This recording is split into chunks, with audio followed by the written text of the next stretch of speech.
तो मन को लगाने के 4 तरीके बताए। जितासनो जित श्वासो जित संगो जितेंद्रिय स्थूले भगवतो रूपे मनः संधारयेद्धिया। मन को भगवान के चरणों में लगाने का 4 तरीके हैं। जितासनो, सबसे पहले आसन को जीतो। आसन को जीतने का मतलब क्या है?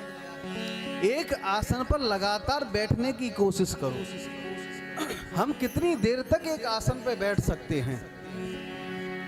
और आजकल तो 5 मिनट भगवान की पूजा करने के लिए बैठेंगे, 5 मिनट में भी पैर कभी इधर कभी उधर।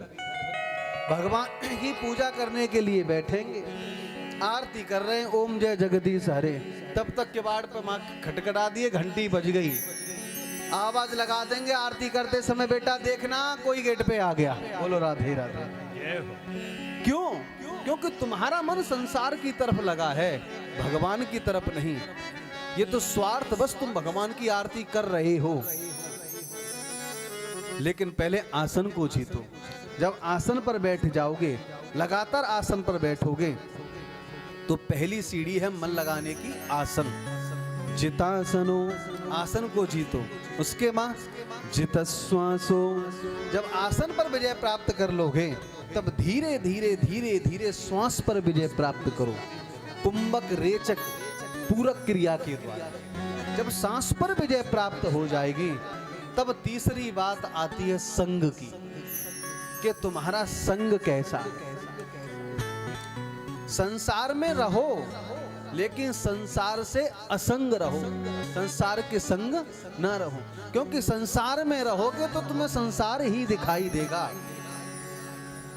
संसार में तो रहो, लेकिन संसार से असंग रहने की कोशिश करो। संग और साथ 2 शब्द हैं और दोनों ही अलग अलग हैं। आप हमारे साथ बैठे हो, ये है साथ, लेकिन आप हमारे संग हो कि नहीं हो, ये कैसे पता चले? शरीर की निकटता का नाम है साथ, और मन की निकटता का नाम है संग। कोई व्यक्ति तुम्हारे पास आके बैठ जाए, सामने बैठा है, पास बैठा है, लेकिन 2-4 घंटे बाद अगर वो लौट करके आएगा, तो हो सकता है कि तुम उसे भूल जाओ। वो पूछे कि तुम हमें पहचानते हो, तो आप मना कर दो, भैया हम तुम्हें नहीं पहचानते। अरे हम, फिर वो परिचय देगा, हम तुम्हारे सामने ही बैठे थे, तुम्हारे सामने बैठ के, पास में बैठ के कथा सुन रहे थे। फिर भी आप ये कहोगे, भैया हमने तुझे नहीं पहचाना। क्यों नहीं पहचाना? क्योंकि उसके साथ तुम्हारा साथ था। और अगर किसी व्यक्ति को पहचानना है, संग वो तुम्हारे मन पे चढ़ गया है, वो व्यक्ति तुम्हें 1 वर्ष बाद भी मिले, फिर भी तुम उसे तुरंत पहचान लोगे, भैया तुम हमें वहां मिले थे। संसार में तो रहो, लेकिन संसार से दूर रहो, असंग रहने की कोशिश करो। नारियल 2 प्रकार का होता है, एक कच्चा नारियल और एक पका नारियल।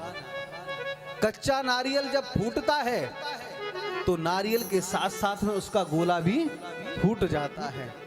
और पके नारियल की ये खासियत होती है, वो नारियल के अंदर रहता है, लेकिन अंदर रहते रहते नारियल से अपने आप को दूर कर लेता है। उसी प्रकार संसार में तो रहो, लेकिन संसार से दूर रहो। और जब संसार से तुम दूर रहोगे, तो असंग रहोगे, तो तुम्हारा मन गोविंद में लग जाएगा। चौथी बात है जितेंद्रिय, अपनी इंद्रियों पर काबू पाओ। जितासनो जित श्वासो जित संगो जितेंद्रिय। चौथा है इंद्रियों पर विजय प्राप्त करो। अपने घोड़ों को छोड़ो नहीं खुला, इन पर लगाम लगा करके रखो। देखना इंद्रियों के न घोड़े बड़े, इनमें हरदम ये संयम के कौड़े पड़े। अपने रथ को सुमार्ग लगाते चलो, कृष्ण गोविंद गोपाल गा के चलो।